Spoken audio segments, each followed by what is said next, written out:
How y'all feel about the 50-50 aspect? Man paying for 50-50, women paying for 50-50, but not just in a relationship, going on a date aspect. We're talking about in the traditional aspect, meaning the house is a home, you have rent, you got bills, you got expenses. What's your take on 50-50? I'll start.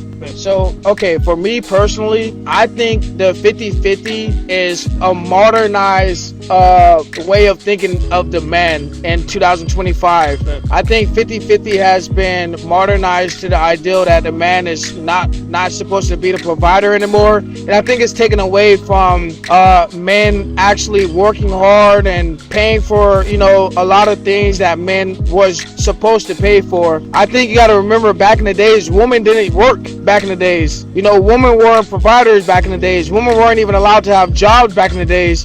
They were housewives, they were housewomen, and things like that. And in fact, if I had a daughter, I would train my daughter to be more of yeah, as a man, as a father, I would say teach. Teaching is another word for it, but still, I'm gonna say train. I'm gonna stick by what I said. I want to make sure my daughter is trained to be a wife. Not a worker, not a businesswoman, anything like that, because I know the importance of what happens if you are a little bit too ambitious as a woman. So I would say for me personally, I think a man should be 100%. I would train my son to be 100%. I would train my son to be a provider, and I would train my daughter to be more of a housewife and stuff like that. When it comes to the aspect of 50-50, I don't think more so of it is only financial. I think more so it has to do with a lot of other factors that play into the relationship. But financially right now. But financially, yeah, what everyone says as far as financially, I could probably say it just depends on the situation and where you guys are at in the relationship too as well. As Q mentioned earlier, inflation is going up, prices are going up, and it's getting kind of crazy here. It's almost as if the new 100K is the new 60K. It is. You see what I'm saying? So with all that being said, I just feel that this 50-50 thing is one of the aspects of a relationship that can be very, very, very, very, very beneficial throughout the whole relationship. So that's my take on it.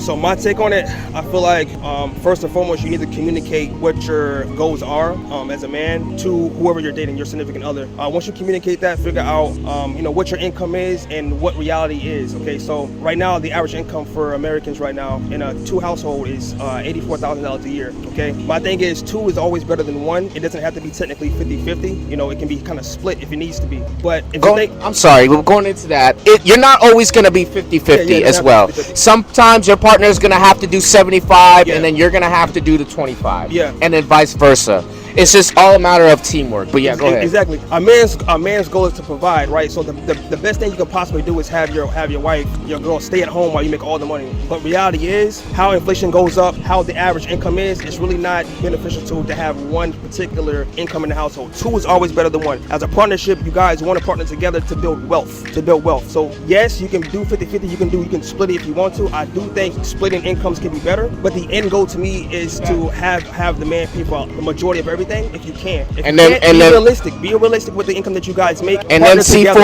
seafood boils, ladies. Yeah. Them seafood boils, them shits is going up. Y'all need to chill out on that shit. Eggs is $7 right now, man. Like that shit is crazy. So again, communication is very key. Partner together, boost your income to grow your assets, not liabilities. The problem is people spend too much damn money and they don't have money to put in assets. Okay, so I need you guys to focus on communication. What you want end goals in the relationship. Put your money together. If you're thinking wife goals, if you're thinking husband goals, if you're thinking marriage, not just dating aspect. Okay, so think long term. Put money together and grow.